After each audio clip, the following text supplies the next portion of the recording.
Isaías capítulo 1. Vamos a estudiar, Vamos a estudiar la Biblia en esta tarde. Hay aquí buenos estudiantes de la Biblia, ¿sí o no? Yo sé que hay gente que le gusta estudiar y aprender cosas, ¿no? Pues aquí estamos para aprender. Capítulo 1 de Isaías, por favor. Vamos a leer los primeros versículos.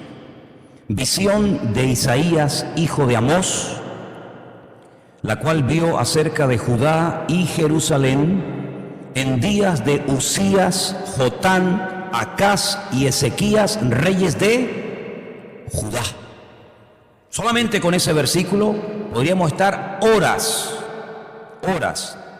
La primera palabra que aparece en el versículo 1 es la palabra visión, jasón.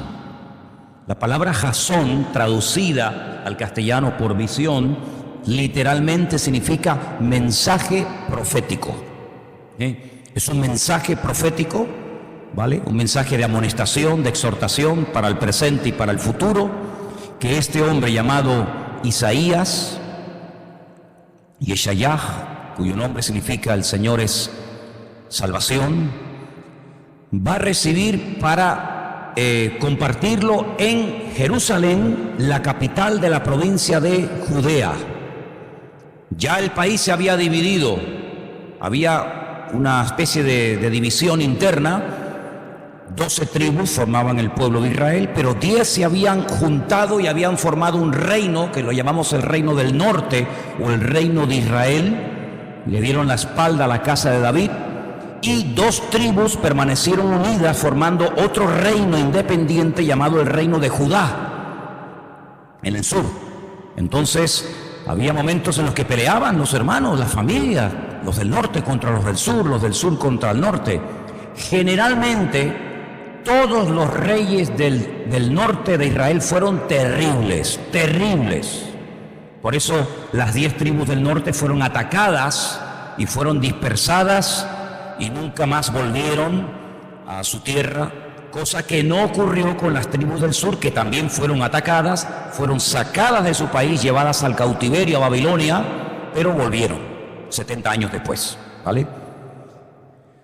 También hubieron reyes malos en el sur, malísimos, pero también hubieron reyes muy buenos. Por ejemplo, en el versículo 1 dice que este mensaje profético que recibe el profeta Isaías, que era hijo de un tal Amós, que por lo visto pertenecía a la realeza, pues este mensaje lo recibió para los habitantes, para la población de Judá y de Jerusalén, y lo dio durante el reinado de 4 reyes, el rey Usías, el rey Jotán, el rey Acaz y el rey Ezequías.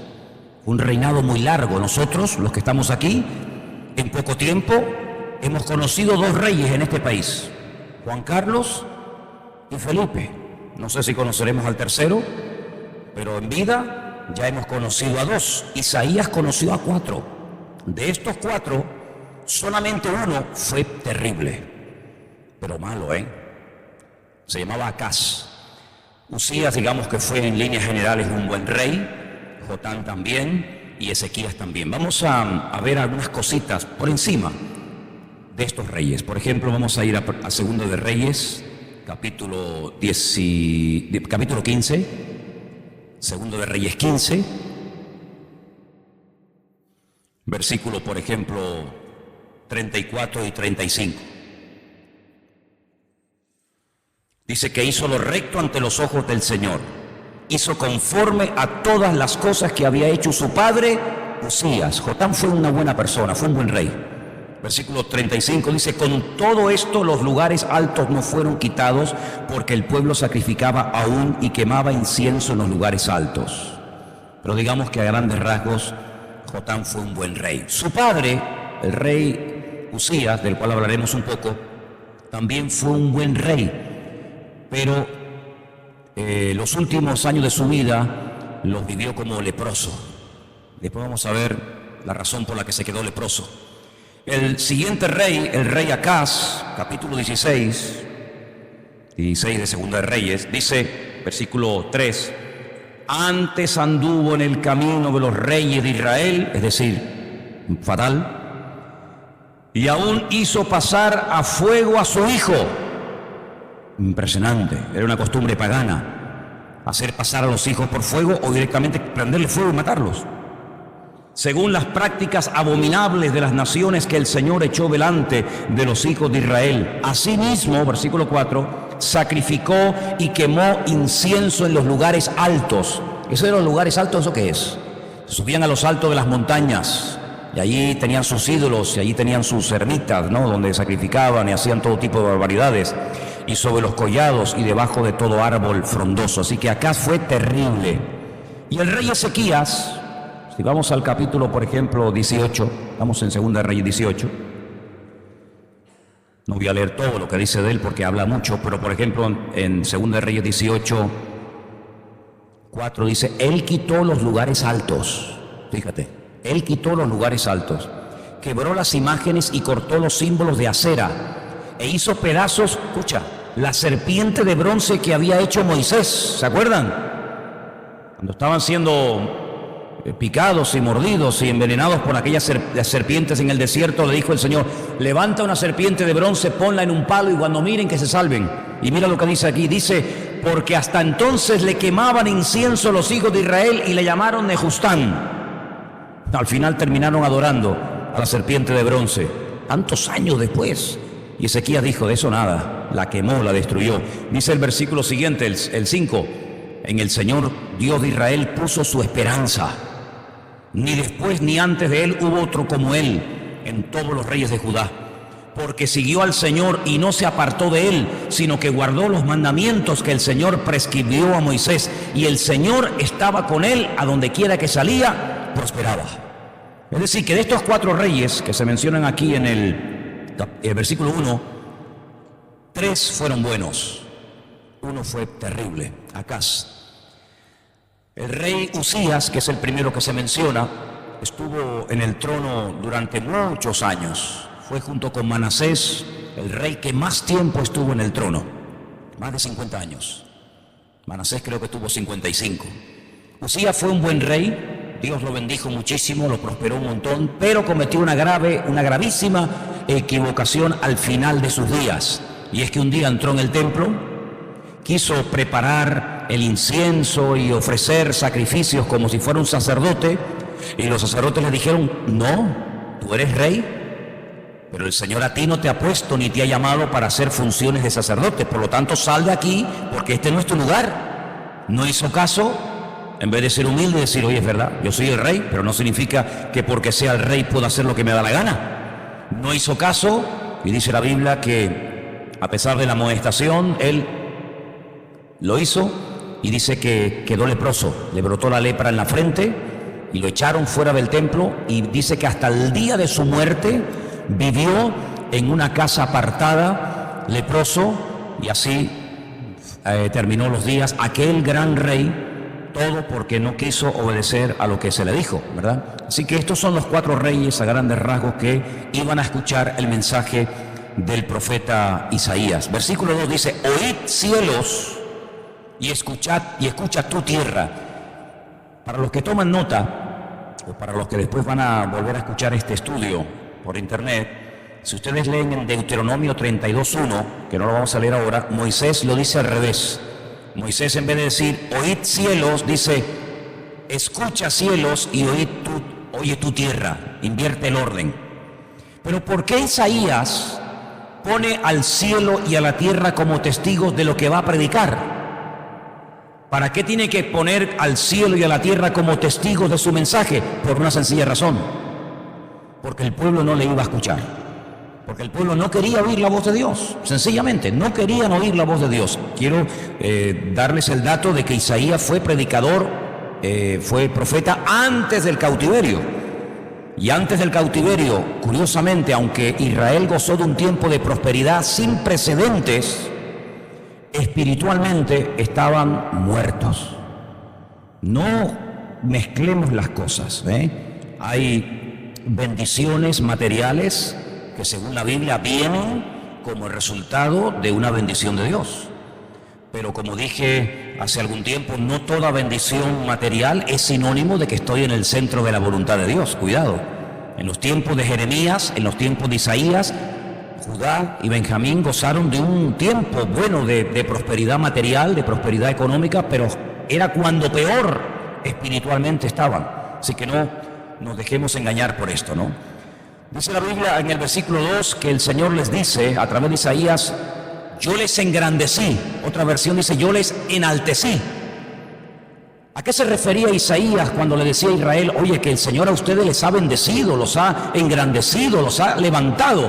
Hay tres cosas que Israel como nación tenía diferente a las demás naciones de la tierra. Primero, fue el único pueblo que Dios decidió intervenir personalmente y sacarlos de la esclavitud y convertirlos en su pueblo. Esto ocurrió en Egipto. La Biblia dice que Dios fue el que sacó a Israel de Egipto. Escuchen, si no hubiera sido porque el Señor sacó a Israel de Egipto, Israel, permítame la expresión, se muere de asco en Egipto. Allí hubieran terminado exterminados como tantas y tantas naciones que antaño existieron, que hoy en día no existen. Imperios que desaparecieron. Naciones que tú dices, bueno, ¿y qué pasó con aquella gente? ¿Qué pasó con aquellas civilizaciones? Desaparecieron. ¿Dónde están los mayas, los aztecas, los incas? ¿Dónde están todas aquellas culturas? ¿Dónde están aquellos imperios como el imperio griego? Fíjate lo que es Grecia hoy en día. El imperio incluso español, el imperio austrohúngaro, el imperio otomano. Simplemente se diluyeron en la historia e incluso algunos desaparecieron. Sin embargo, el Señor hizo que Israel hasta el día de hoy permanezca, a pesar de todo lo que han pasado y de lo que les queda por pasar, porque el Señor los escogió. Dice, pero no les escogí porque ustedes eran los mejores. No se engañen. Los escogí porque a ustedes nadie los quería. Y por eso, como lo que nadie quería, yo lo escogí para convertirlo en un pueblo mío. Ahí hay una razón por la cual dice el Señor, yo les engrandecí, yo les di valor. Segundo lugar, cuando los saca de Egipto, no los abandona a su suerte en el desierto. Búsquense la vida. ¿Tienen hambre? Allá ustedes. ¿Tienen sed? Búsquenla. No.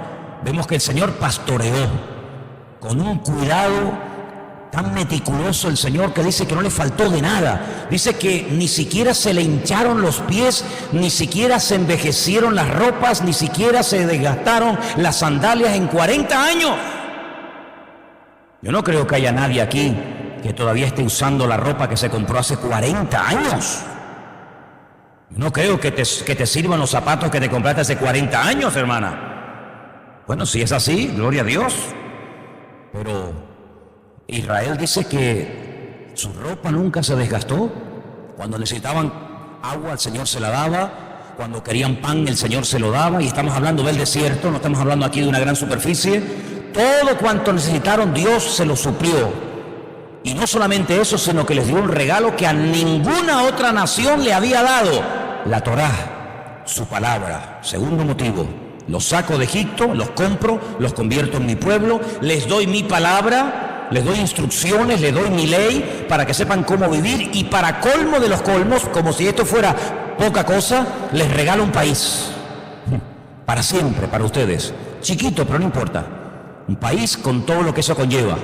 Les regalo ríos, les regalo montañas, les regalo valles, les regalo ciudades, la tierra de Israel. Tres cosas diferentes que ellos tienen y por los cuales el Señor dice, yo a ustedes les engrandecí. Yo los traté a ustedes no como siervos, yo los traté a ustedes como hijos. Por eso dice el profeta, yo crié hijos y los engrandecí, pero ellos se han rebelado contra mí.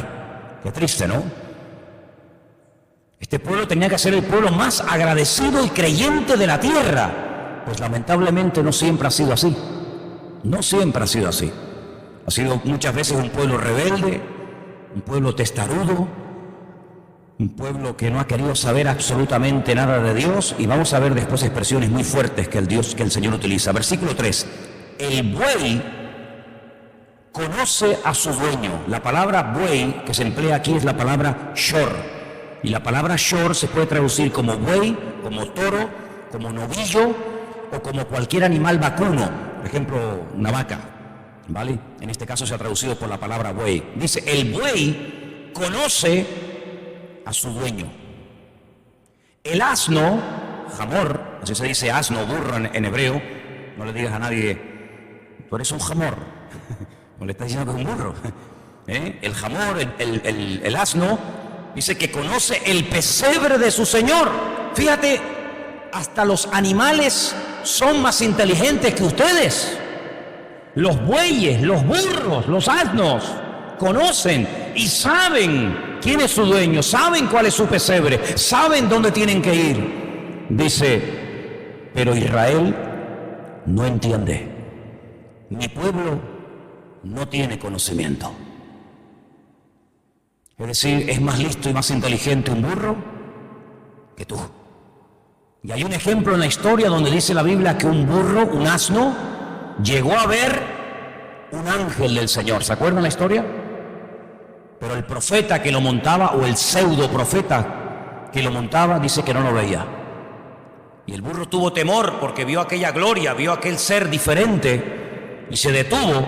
Pero dice que Balaam, aquel profeta, ¿verdad?, con una ceguera espiritual terrible, dice que no lo veía.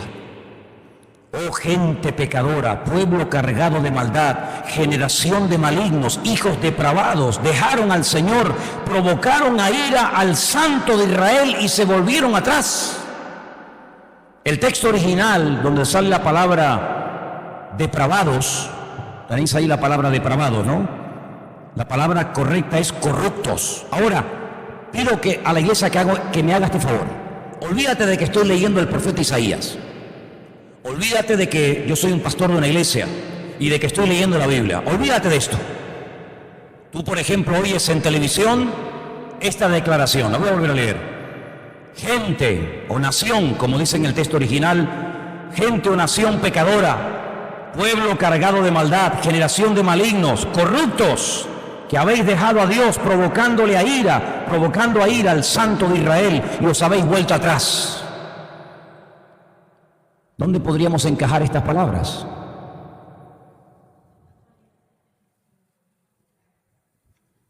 Hoy se me ocurrió hacer algo que en mi vida había hecho. No estoy empezando nada raro, sino me refiero a algo preparando el mensaje de hoy. Se me ocurrió por poner casos de corrupción en España, en internet. Empecé a escribir y al final dije que vaya, no escribo esto a mano ni loco. Era uno y otro y otro y otro y otro y yo digo, Dios, mira, por ejemplo, algunos datos nada más. En el año 2009, en aquel momento en este país estaban tramitando en los distintos juzgados de España 730 causas contra cargos públicos y políticos por problemas de corrupción. 730, sigo. Por ejemplo, de todos los partidos, del PP, 200 casos, del PSOE 264, de Coalición Canaria 43, de CIU 30, del Partido Andalucista 24, de Izquierda Unida 20, del Grupo Independentista Liberal 17, de Unión Mallorquina 7, de Esquerra Republicana de Cataluña 5, del Grupo o del Bloque Nacionalista Gallego 3, del PNV 3, así que no, de todos. Año 2012. 800 cargos públicos y políticos imputados por casos de corrupción, más que en el 2009. 2013, 300 casos nuevos de corrupción política en España. Año 2014, y empecé a apuntarlo y dije que esto no termina nunca.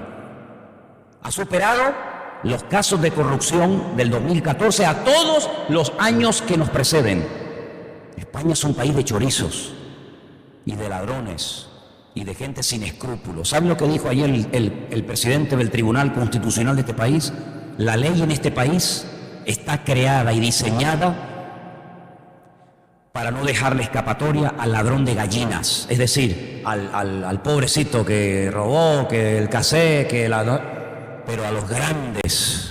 Dice, con la ley actual, a menos que se cambie, es imposible trancarlos, porque siempre hay alguna salida, siempre hay alguna forma de apelar, de recurrir. Hace unos días una chica rehabilitada de la droga de hacía años, pero que le quedaba una causa pendiente, no pudo recurrir, porque no tenía 500 euros para poder recurrir y aplazar el trámite. Hoy, uno de los sinvergüenzas y ladrones más grandes que ha tenido este país se llama Rodrigo Rato. Ha dado una fianza de 3 millones de euros y un colega de él, le están pidiendo 16 millones de euros. Personas que han vivido teóricamente de un sueldo, que por mucho que puedan ganar, 16 millones de euros es una barbaridad. Pues no entra ni uno en la cárcel. ¿Y el dinero dónde está? Fulanito tiene tantos millones en Suiza, menganito ha robado tanto, pero ¿dónde está todo ese dinero? Por eso cuando leemos en la Biblia que Israel era una nación pecadora y España, cuando leemos que Israel era una generación de malignos y de depravados o corruptos y que han dejado a Dios y le han dado la espalda, yo veo a este país encajado totalmente en este texto. Y es una pena cómo se han cargado este país. Pero no solo han cargado las familias, ni los trabajadores, ni los obreros que vivían de un sueldecito normal y corriente, sino se lo han cargado los que han tenido la capacidad para poder robar y para poder llevarse lo que había más lo que no había, ¿verdad? Y quiero leer algunos versículos que me venían a la cabeza cuando yo preparaba esto. Por ejemplo, en Judas, voy a pedir a alguien que por favor, lo último casi de la Biblia, está Judas y Apocalipsis, versículo 11. Judas 11, si alguien me lo puede leer, por favor.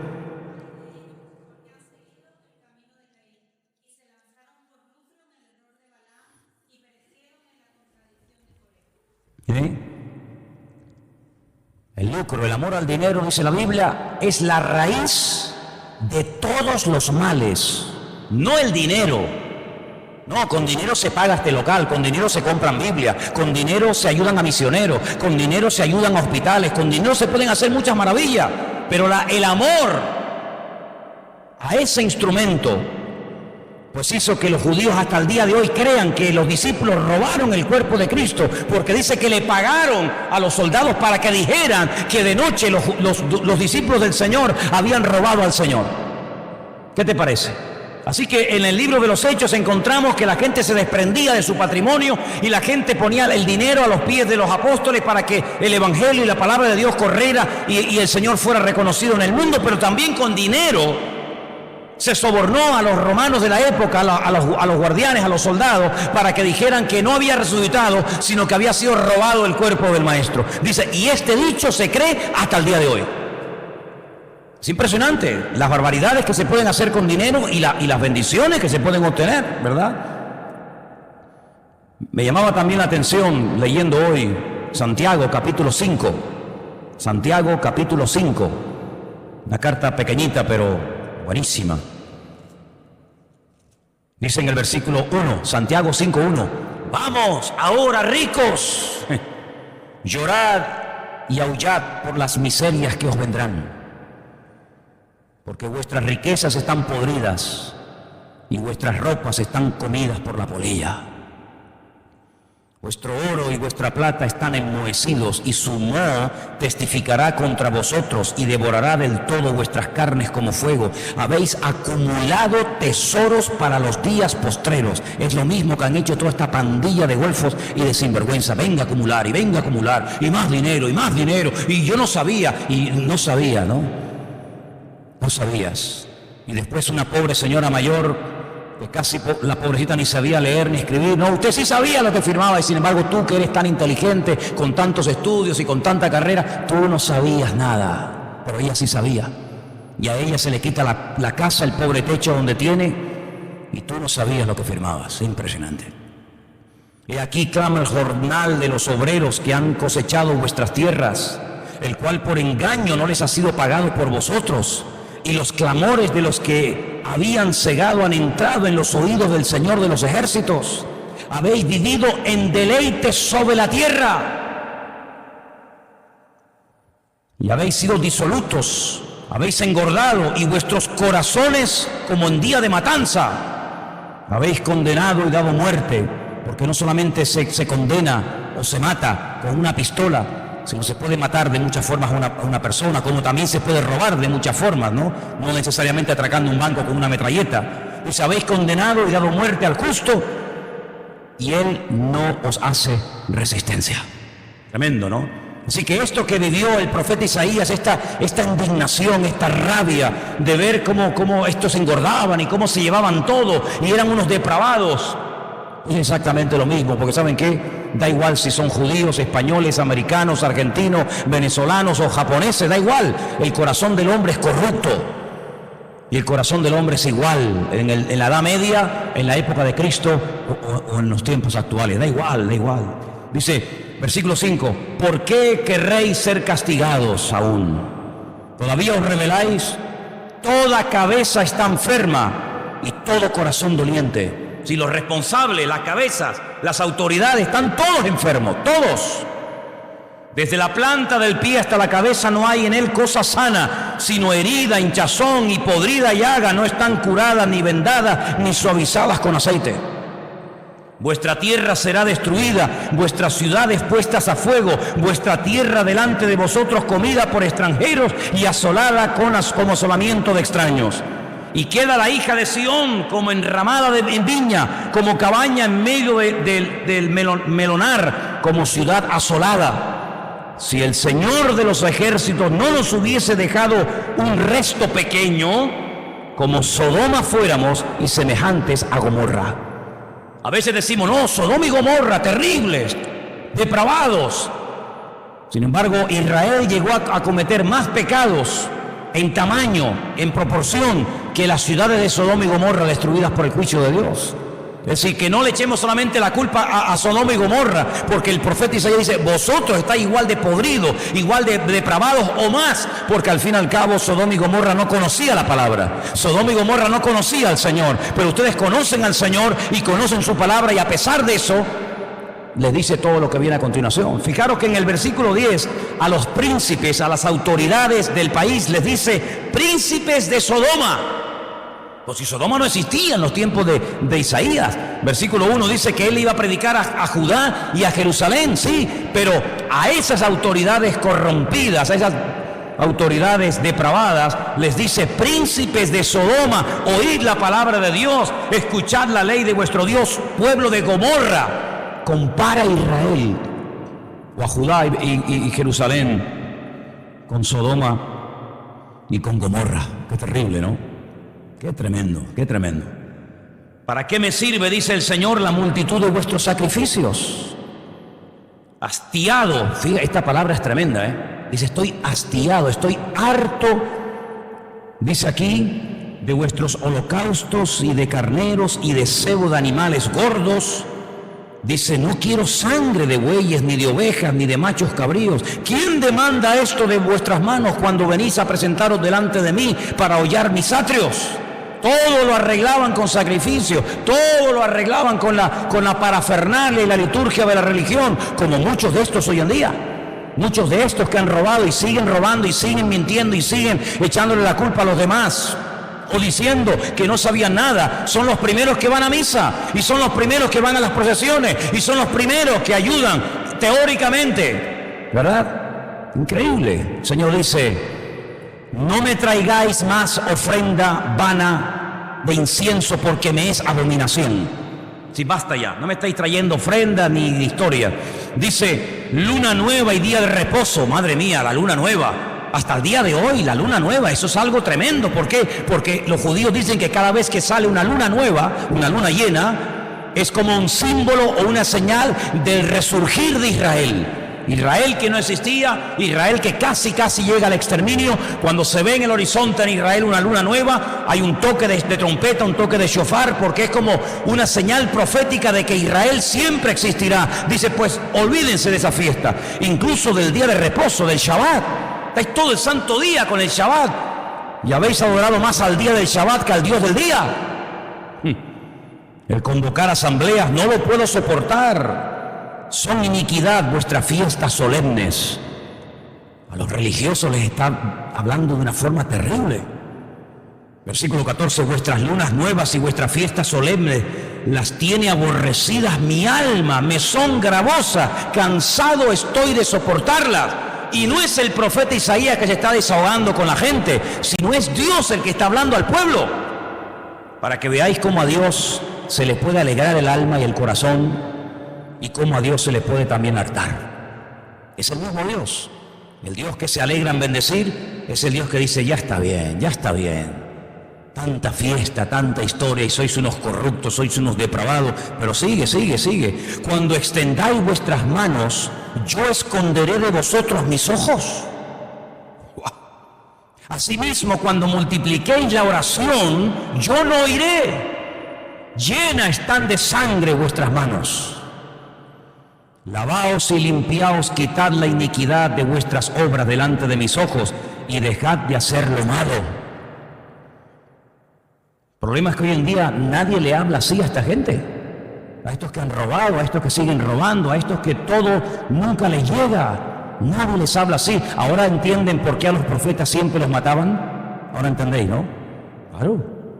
Los profetas no eran gente popular, gente conocida, gente que era invitada a todos los banquetes. Al contrario, a los profetas no se les podía ver ni en pintura. Claro, con semejante mensaje, ¿quién invita a una fiesta? ¿Quién invita a una celebración a un personaje así que te dice corrupto, depravado, mentiroso, tus manos están llenas de sangre, etcétera, etcétera? Así los mataban a todos. Y dice el versículo 17, aprended a hacer el bien. Otra versión dice aprender a hacer lo bueno. Así como habéis aprendido a hacer lo malo, aprended a hacer lo bueno. Buscad el juicio, restituid al agraviado, haced justicia al huérfano, amparad a la viuda. Sabéis que la Biblia habla mucho de estos tres colectivos que eran los más débiles, los más vulnerables: huérfanos, viudas y extranjeros. A lo mejor hoy en día pues se utilizaría otros colectivos, ¿no? Sin embargo, en aquellos tiempos ser viuda era una tragedia, porque no había pagas, no había ayudas. Una viuda estaba condenada a vivir de la caridad, a vivir de la limosna, y si eras huérfano ni te cuento, y si eras extranjero, pues olvídate tú, a venderte como esclavo para ver si te daban el peor trabajo y dando gracias todavía, ¿verdad? Y si lo que habéis hecho es habéis olvidado que entre vosotros hay viudas, hay huérfanos, hay extranjeros, y no hacéis justicia. Uno de los síntomas de que un país está enfermo es que la justicia no funciona. Esa es una de las evidencias y uno de los principios del fin. Toda nación corrompida, toda nación espiritualmente en coma o muerta, lo primero que comienza a fallar, hasta el punto que la gente de la calle tiene más sentido común que los mismos que la ejercen, es la justicia. Y todo el mundo, en cualquier sitio, a cualquier persona, en cualquier lugar donde hables, le preguntas a la gente por la justicia de aquí y la gente dice: justicia, eso no existe, eso es una mentira. Es increíble. Gente que ha matado, gente que ha violado, gente que ha asesinado, están en la calle. Y gente que a lo mejor está en la cárcel por un delito menor, ahí están pudriéndose y muriéndose de asco. Esa es una de las evidencias de que España está podrida, está tocada, herida de muerte, que la justicia es un desastre. La puedes pagar, si pagas no entras, si no pagas entras.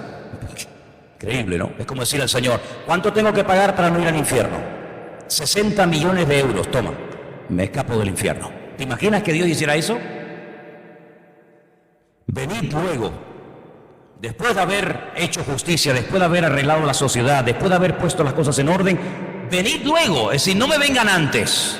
No me vengan antes con sacrificios, con ofrendas, con Shabbat, no me vengan con esas historias. Primero arreglen lo que les estoy diciendo y luego vienen. Y dice el Señor: y estemos a cuenta.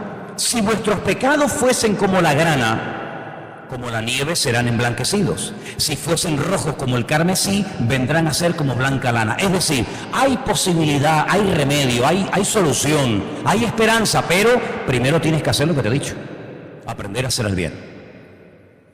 Si quisiereis y oyereis, comeréis el bien de la tierra.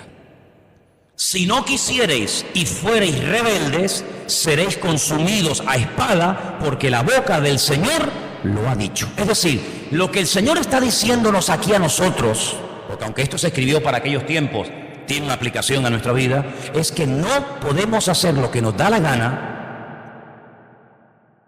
y creer como que Dios no se ha dado cuenta. ¿Se acuerdan lo que les dije el domingo? Espero que se acuerden del ejemplo que les puse. Hay gente que tiene una fe defectuosa, una fe, como dijimos, no completa. Cuando los judíos te dicen creo en esto, emplean la palabra yo tengo fe completa. Pero fijaros el caso de Adán. Adán no era un ateo.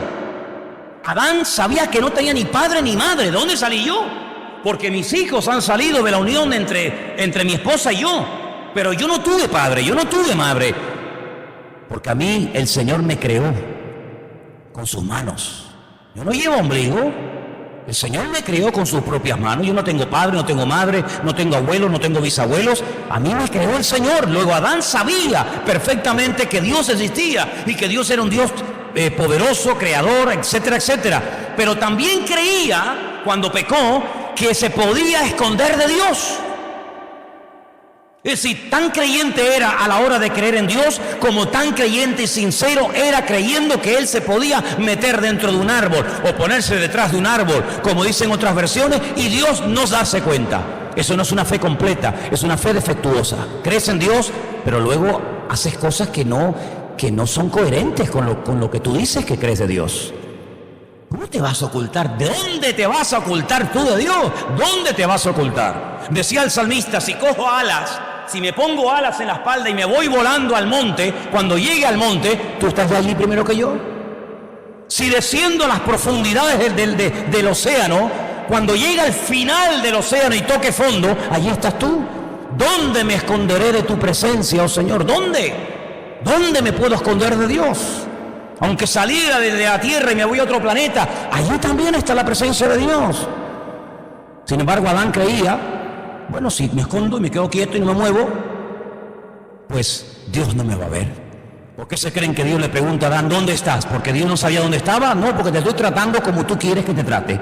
¿Tú crees que te puedes ocultar de mí? Bueno, jugamos a este juego. Juguemos a este juego. Adán, ¿dónde estás? ¿Quieres jugar a este juego al escondite? Te sigo la corriente. Pero al final lo confronta y se da cuenta Adán de que es inútil esconderse de Dios.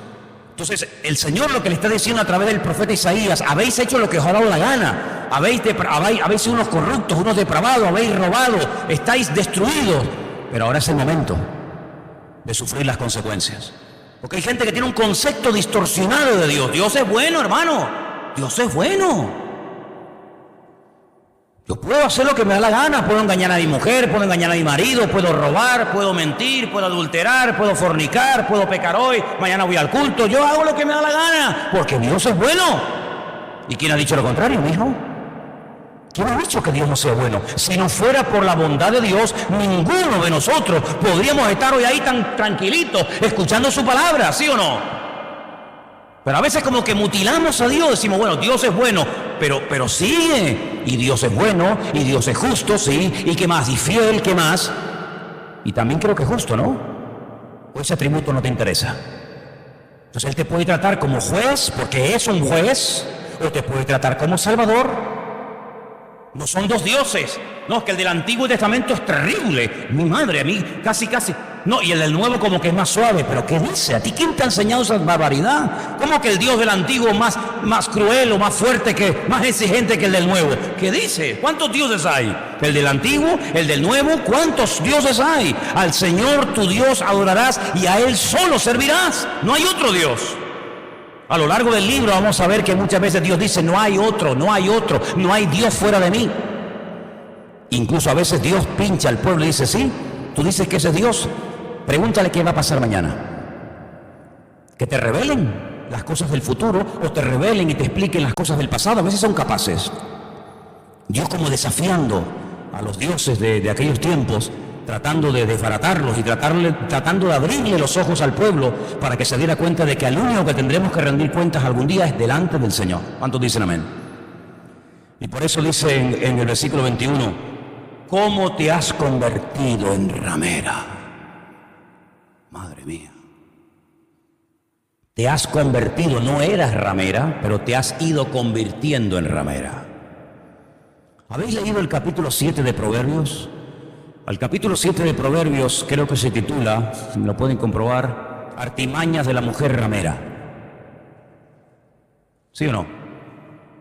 Proverbios 7, Artimañas de la mujer ramera. Creo que el título que pone arriba es ese. O Artimañas de la ramera. Si tú lees ese pasaje, muy interesante por cierto, te vas a dar cuenta de que esa mujer que sale a la calle y se prostituye y que abraza a un chico y le da unos besos y le dice, no, mira, ¿sabes lo que pasa? Es que yo había hecho un voto, yo había hecho una promesa de que al primero que viera por la calle le diera un abrazo y un beso. Entonces he cumplido con mi voto. Pero mira, si quieres ven a mi casa, y entonces le describe la habitación y le describe cómo tiene todo y le dice, además vente tranquilo, no tengas miedo, porque mi marido se ha llevado la bolsa, las perras en el bolsillo, lo cual significa que se ha ido a un largo viaje, por lo tanto no tengas miedo de que te van a pillar con las manos en la masa. Y tú dices, ¿una ramera casada?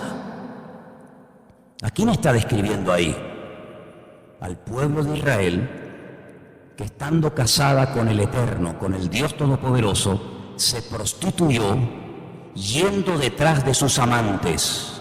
Y los términos que utiliza el profeta Isaías, lo vais a ver más adelante en las próximas semanas, son términos sexuales, términos de prostitución, términos de adulterio, porque compara al pueblo de Israel con una mujer casada con el Señor que se ha ido detrás de sus amantes. Hay un momento que les dice, y además vosotros sois diferentes a todas las rameras de la tierra. Dice, porque las mujeres rameras se paran y esperan a que vengan a buscarlas a ellas y ellas cobran. Pero vosotros lo habéis hecho al revés. Vosotros habéis pagado para que se acostaran con vosotros, pero tan bajo habéis caído. Pararte en una esquina para que te paguen, eso se ha hecho de toda la vida. Pero vosotros habéis llegado tan bajo que estáis dispuestos a pagar a vuestros amantes para que se acuesten con vosotros. Y ahí empieza el Señor, y decidme en qué os he fallado.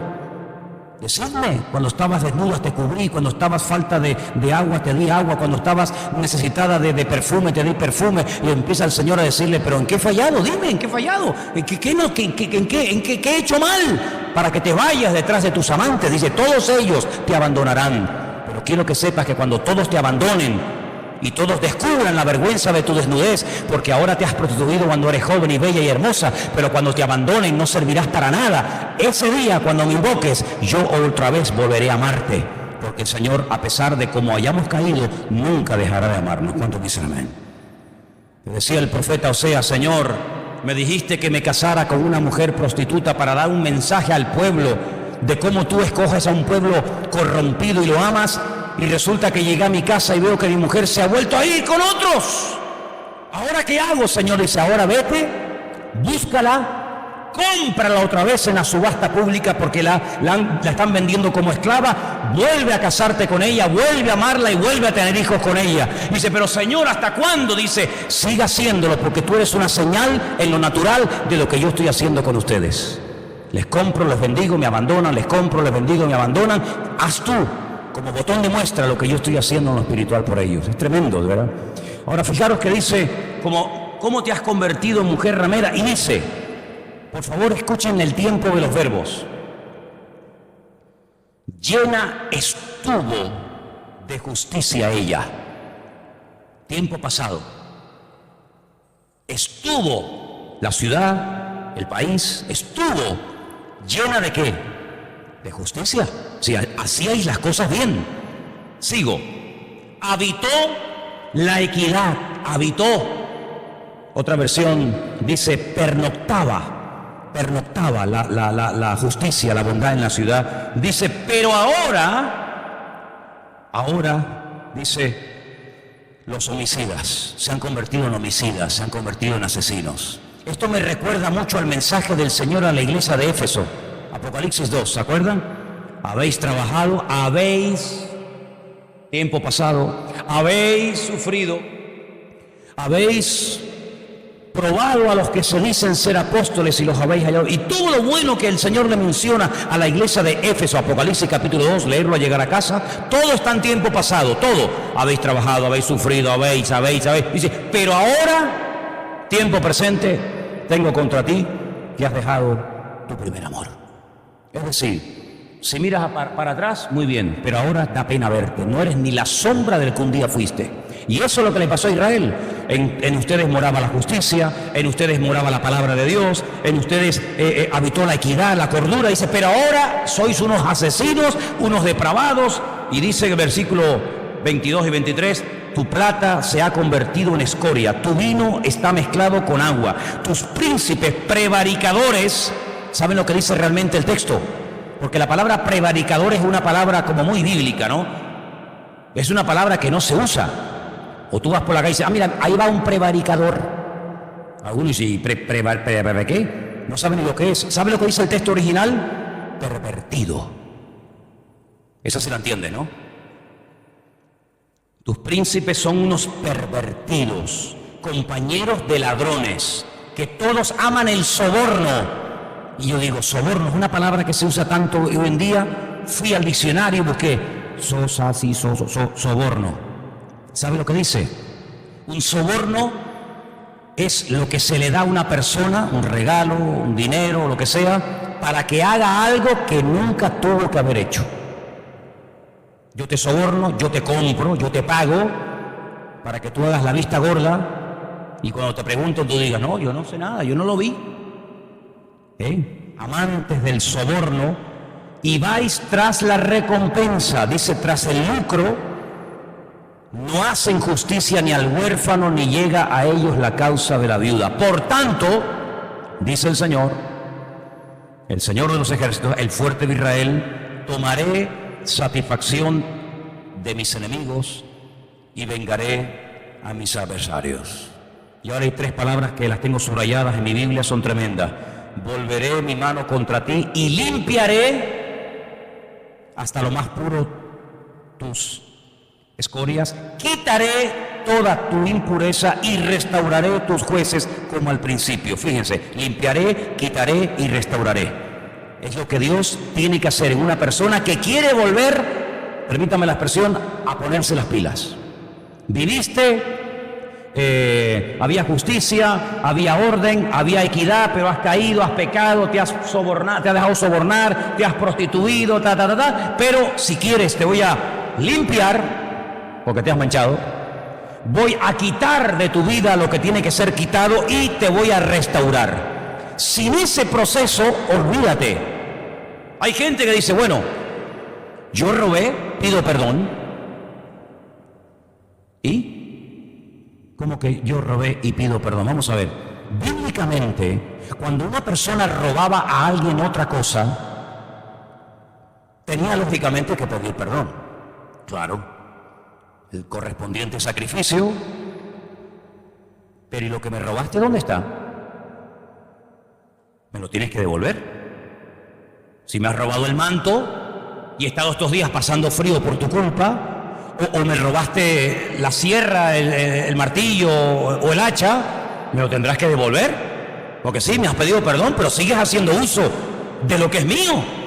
Pero en el caso de que lo que me robaste fuera un animal, te has aprovechado, por ejemplo, de mi vaca, la has ordeñado, has bebido la leche de mi vaca, te has hecho queso con la leche de mi vaca, entonces me vas a devolver la vaca y según la Biblia tenía que devolver 4 veces más. ¿4 veces más? Sí, para que te lo pienses la próxima vez. Si estás arrepentido tienes que demostrar que estás arrepentido. ¿Cómo? Devolviendo más de lo que robaste. Por eso ahora ustedes pueden entender en la mentalidad de la época, cuando Zaqueo se pone de pie en la casa, en su casa, le dice al Señor, Señor, si en algo he defraudado a alguno, se lo devolveré. ¿Y qué dice? Cuadruplicado. Cuadruplicado. Si voy a demostrar que verdaderamente estoy arrepentido. Juan el Bautista le decía a la gente que quería ser bautizada por él en el río Jordán, haced frutos dignos de arrepentimiento. Es decir, demuestren que están arrepentidos. Hoy en día somos como muy light a la hora de esto. No, ya pedí perdón, ya me arrepentí. ¿Ya te arrepentiste? ¿Y cómo sabemos si tú estás arrepentido o eres el mismo perro con distinto collar? ¿Cómo sabemos si tú realmente quieres cambiar y vas en serio? Dios lo sabe. Sí, claro, Dios lo sabe, pero yo no lo sé. Entonces, en la palabra de Dios, el perdón era algo práctico, no es algo abstracto. Ya pedí perdón. Bueno, ahora habrá que materializar, habrá que demostrar que verdaderamente estás arrepentido. Entonces Dios tiene que limpiarnos, tiene que quitar cosas de nuestra vida para entrar en un proceso de larga restauración. Y entonces dice aquí, restauraré vuestros jueces como al principio y tus consejeros como eran antes, entonces te llamarán ciudad de justicia, ciudad fiel. ¿Qué dice el versículo 10? Sodoma, Gomorra. Pero si se dejan cambiar, si se dejan limpiar y si me dejan que les restaure, volverán a ser ciudad de justicia y ciudad fiel. Y Voy a terminar con el versículo 31, pero antes déjame que te diga algo. ¿Saben cómo se dice? Bueno, es una palabra que los que hemos estado allí se aprende porque aunque no quiera, la oyes por todos los lados. Sedecá, sedecá, sedecá, sedecá. ¿Qué era la sedecá? Cuando vas allí al muro por las noches, se te acercan con el vasito, clic, clic, con la monedita. Sedacá, sedacá, sedacá. ¿Qué es? Dame dinero, dame perro, dame una ofrenda. Sedacá, Shabbat, Shabbat. ¿Qué tiene que ver que sea sábado? Ellos piden igual, sedacá. ¿Y de dónde viene sedacá? De sadik, de justo. Justo, sedacá. Es decir, ¿tú eres justo? ¿Tú estás en línea con Dios? Tiene que haber un acto que manifiesta lo que tú dices que interiormente eres. Eso es verdaderamente el haber nacido de nuevo. Si tú dices que eres justo, si tú dices que el Señor te ha cambiado, tienes que demostrarlo. Porque la Escritura dice, por fe, orando, pues sabrás si eso no es. No, eso no dice la Biblia. La Biblia dice, por sus frutos. Y el fruto se puede probar. El fruto se puede tocar, el fruto se puede ver. Y dice el Señor, ¿y sabéis cuándo sabemos cuando un árbol es bueno? Cuando pruebas el fruto, dice, este árbol es bueno. ¿Por qué? Porque el fruto es bueno. ¿Sabéis por qué llegamos a la conclusión de que este árbol es malo y no sirve para nada? Porque acabo de probar el fruto y es toda apariencia, pero sabe a rayo, es malísimo. Así que el buen árbol se conoce por el buen fruto y el mal árbol por el mal fruto. Y dice a continuación, y termino, entonces os avergonzarán las encinas que amasteis. Es decir, ellos ponían sus ídolos, sus estatuas debajo de los árboles, en este caso encinas, y dice, las encinas que amasteis, y os afrentarán los huertos que escogisteis. Los sitios en los que antes disfrutaba, ahora te dará vergüenza visitarlos o hablar de ellos. Eso es. En otras palabras, te dará asco, te dará tremenda vergüenza hablar de lo que antes presumías y tenías. Eso es un verdadero arrepentimiento. El principio de la sabiduría, todo el mundo dice, hermano, el principio de la sabiduría según Proverbios es el temor a Dios. ¿Es verdad? Pero es que hay otro, casi igual, pero un poquito para mí más claro. El principio de la sabiduría, dice Proverbios, es aborrecer el mal. Aborrezco, no es que ya, bueno, no peco porque ya lo dejé. No, es que no peco porque ya me da asco. Que eso es otra cosa. Hay gente que no peca porque no está cerca del pecado, pero en cuanto se acerque, vuelven otra vez a caer igual. No, es que ya no peco, aunque esté a 2 centímetros, porque ya eso ya no me atrae. Eso me da vergüenza, eso me da asco. Por eso no vivo con miedo. Ay, aparta eso, aparta eso. No lo quiero ver. No, a mí no me da miedo. A ver qué es. A ver. No, es que ya no me tienta. Porque ya amo más al Señor que lo que antes me atraía eso. Y entonces dice que ese es el principio de la sabiduría. Es un paso más elevado. Y termino con el 31. Y el fuerte será como estopa y lo que hizo como centella. Y ambos serán encendidos juntamente y no habrá quien escape. Es decir, concluyo. El juicio del Señor viene siempre a una nación que está haciendo las cosas mal, que le ha dado la espalda al Señor y que encima presume y cree que Dios no se entera o que Dios no va a actuar. Por eso el futuro de España es terrorífico, y no nos engañemos. Entre quien entre en las próximas elecciones, gane quien gane, me da igual. Hasta que esta nación no se postre, no se humille, no pida perdón, no busque al Señor y no vuelva otra vez a incorporar a Dios en su vida, si es que algún día lo tuvo. Olvídate, hermano, podemos cambiar el color de la fachada, podemos cambiar los muebles, podemos cambiar el aspecto exterior, pero el interior está enfermo y podrido y tocado de muerte.